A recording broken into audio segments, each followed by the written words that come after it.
TDP Andhra Pradesh రాష్ట్ర అధ్యక్షుడిగా పల్లా శ్రీనివాసరావు నియమితులయ్యారు. బీసీ సామాజిక వర్గానికి చెందిన పల్లా శ్రీనివాసరావు ఇటీవల జరిగిన ఎన్నికల్లో గాజువాక నియోజకవర్గం నుంచి రాష్ట్రంలోకెల్లా అత్యధిక మెజార్టీని సాధించారు. టీడీపీ రాష్ట్ర అధ్యక్ష పదవి బాధ్యత పెంచిందని పల్లా శ్రీనివాసరావు తెలిపారు.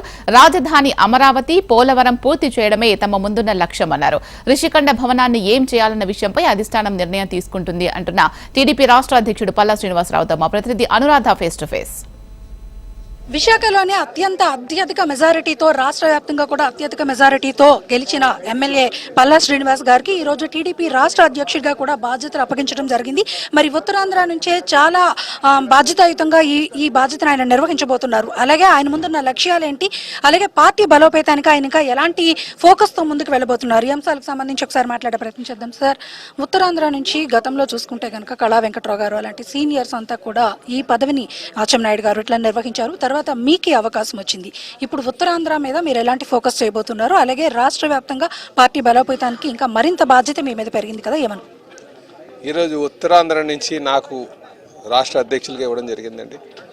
అలాగే రేపు అయ్యన్ గారికి స్పీకర్ పదవి ఇవ్వడం జరుగుతుంది. అలాగే అనిత గారికి ఇక్కడ హోమ్ మినిస్టర్ పదవి కూడా ఇవ్వడం జరిగిందండి. ఇది ఉత్తరాంధ్రకి దక్కినటువంటి గౌరవంగా మనం భావించవచ్చు అని చెప్పి ఈ సందర్భంగా తెలియజేస్తాం. గతంలో కూడా ఈ ప్రాంతానికి సముచిత స్థానం కల్పించాలని పెద్దలు కళా వెంకట్రావు గారికి అలాగే పెద్దలు అచ్చెన్నాయుడు గారికి కూడా ఇవ్వడం జరిగిందండి.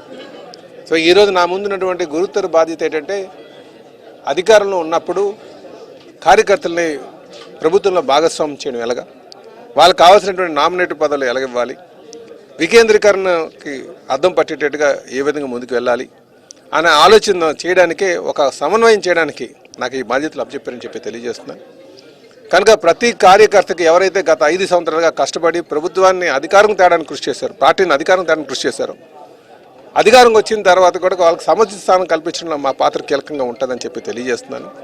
అలాగే ఈరోజు స్థానికంగా ఇచ్చినటువంటి ఈ పోస్టులు ఏవైతే ఉన్నాయో ఉత్తరాంధ్ర ప్రాంతానికి, ఈ ఉత్తరాంధ్ర ప్రాంతంలో గడిచిన 5 సంవత్సరాలుగా దోపిడీకి గురైంది.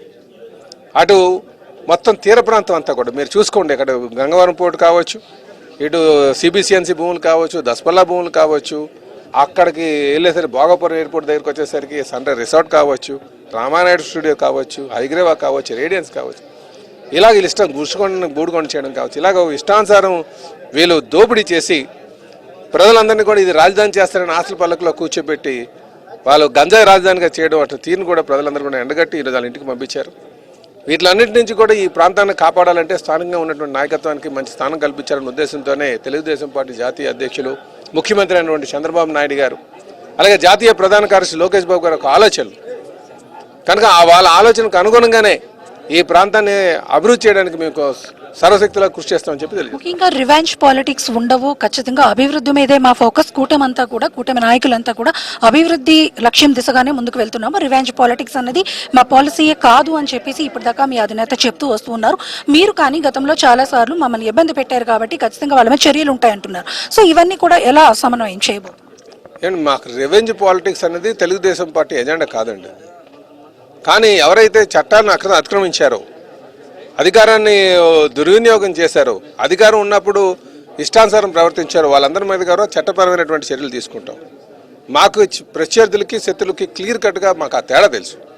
రాజకీయ నాయకులు అంటే మాకు ప్రత్యర్థులతో సమానం, వాళ్ళ శత్రులుగా ఎప్పుడు చూడము మేము. ఎందుకంటే ఈ పార్టీ కొత్తగా పెట్టినటువంటి వాళ్ళకి 40 సంవత్సరాలుగా మేము ఆ ప్రవర్తనతోనే వెళ్ళాం. గడిచిన 5 సంవత్సరాలుగా ఒక వింత పోకట్లతో, ఒక పిచ్చి ఆలోచనలతో ఈ వైసీపీ నాయకులు వెళ్ళడం జరిగింది. కనుక కార్యకర్తలకు కొంత మనోభావాలు మనం వాళ్ళకు భరోసా కల్పించాలన్నా వాళ్ళ మనోభావాలకు అనుకూలంగా వెళ్ళాల్సినటువంటి అవసరం ఉంది.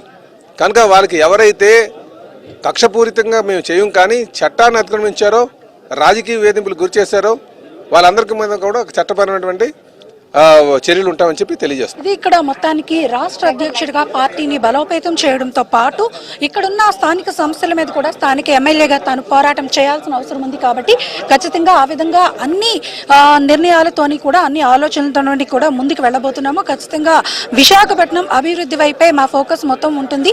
అలాగే రాష్ట్రం మొత్తం కూడా కూటమి ప్రభుత్వాన్ని బలోపేతం చేసేందుకు వాళ్ళందరినీ కూడా సమన్వయం చేసుకుంటూ కూడా ముందుకు వెళ్ళబోతున్నాము. ఖచ్చితంగా రాబోయే రోజుల్లో మంచి సుపరిపాలన అందించడమే మా ముందున్న లక్ష్యమని అంటున్నారు పల్లా శ్రీనివాస్. వీడియో జర్నలిస్ట్ నిఖిల్తో అనురాధ, హెచ్ఎం టీవీ, విశాఖ.